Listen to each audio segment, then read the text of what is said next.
Hello, everyone, and welcome back to English Conversation Ed.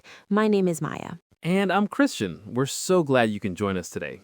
So, Maya, what's on the agenda for today's episode? Well, today we're tackling a topic that affects almost everyone: work. Ah, yes, the daily grind.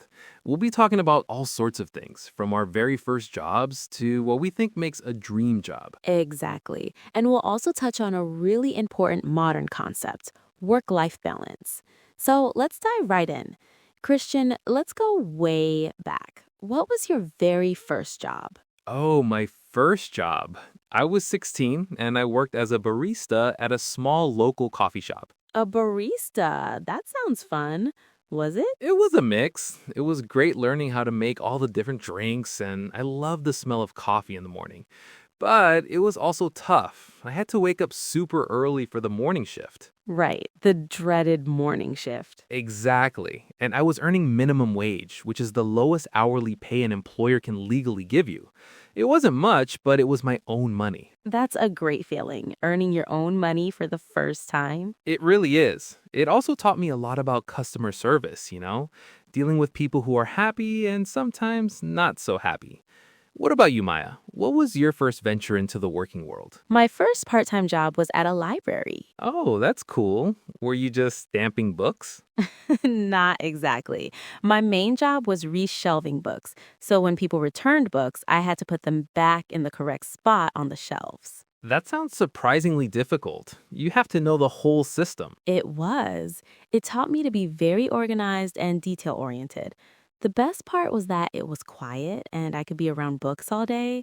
The worst part, paper cuts. So many paper cuts. Ouch. I think those first jobs are so important, even if they aren't glamorous. They teach you responsibility. Totally. They teach you how to show up on time, how to work with the boss, and how to manage your own money. It's a big step into adulthood. Speaking of jobs, that gets me thinking about what we wanted our jobs to be when we were kids. Did your childhood dream job have anything to do with libraries? Not at all. When I was really little, I wanted to be an archaeologist. Wow, like Indiana Jones, discovering ancient ruins? Exactly. I loved the idea of adventure and uncovering secrets from the past. I think I watched The Mummy one too many times. Obviously, I didn't end up pursuing that. What about you, Christian? For me, it was always music. I wanted to be a rock star. I had a guitar, I was in a terrible band with my friends in high school, the whole thing. I can totally picture that. So what happened to the band? Well, we realized we were better friends than we were musicians. And I learned that while I love music, making it a career is incredibly difficult. My path just led me somewhere else. That's interesting, isn't it? How few of us actually do what we dreamed of as kids. But that's not necessarily a bad thing. Not at all. I have no regrets. It makes me wonder, what is a dream job anyway? Is it doing something you're passionate about, like being an artist or musician? Or is it a job that gives you a lot of money and security? That's the million-dollar question. I think it changes as you get older. When you're young, it's all about passion.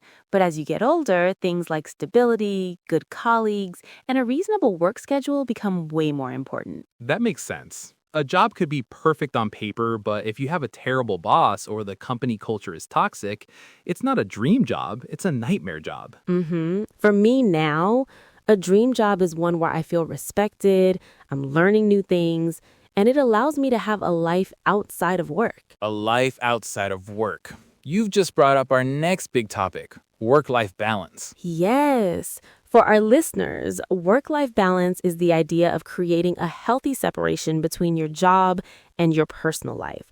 So your work doesn't completely take over everything. Right. It's about having enough time and energy for your family, friends, hobbies, and just for yourself, not just for your job. Do you think that's harder to achieve now than it was in the past? Oh, 100%. With smartphones, we have our work emails in our pockets 24/7. The office can follow you home. That's so true. It's so tempting to just quickly reply to one more email at 9 p.m., but then your brain is back in work mode and it's hard to switch off. To switch off means to stop thinking about work and relax. Yeah, and if you never switch off, that's how you get burnout. Burnout is that feeling of being completely exhausted, physically, mentally, and emotionally because of your job. It's a serious problem. So, what do you do to maintain a good work-life balance?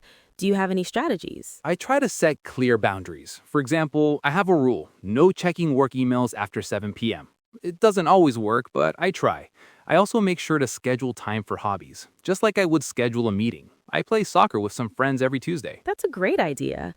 Setting boundaries is key. My strategy is to physically separate my workspace from my living space as much as possible. When I worked from home, I made sure my desk wasn't in my bedroom. So your bedroom can actually be a place for rest. That's smart. It helps a lot. And taking proper lunch breaks, not just eating a sandwich at your desk while you continue to type. Taking 30 minutes to step away, maybe go for a short walk. I'm definitely guilty of that sometimes. It's a hard habit to break. But you're right, that little pause in the middle of the day can make a huge difference to your afternoon productivity. It really does. It's all about being intentional with your time, both at work and outside of it. Speaking of which, the whole concept of work has changed so much recently.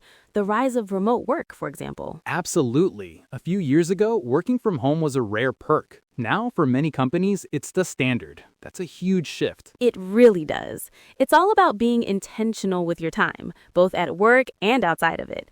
Speaking of which, the whole concept of work has changed so much recently. The rise of remote work, for example. The commute, I don't miss that at all. Sitting in traffic for an hour each way, no thank you. I feel like I have so much more time in my day now. But on the other hand, it can be isolating. You don't have those casual water cooler conversations with colleagues. It can be harder to feel like part of a team. You're so right. I think that's a great place to leave off our chat today. Thanks for watching English Conversation Ed, and please like and subscribe for more videos like this.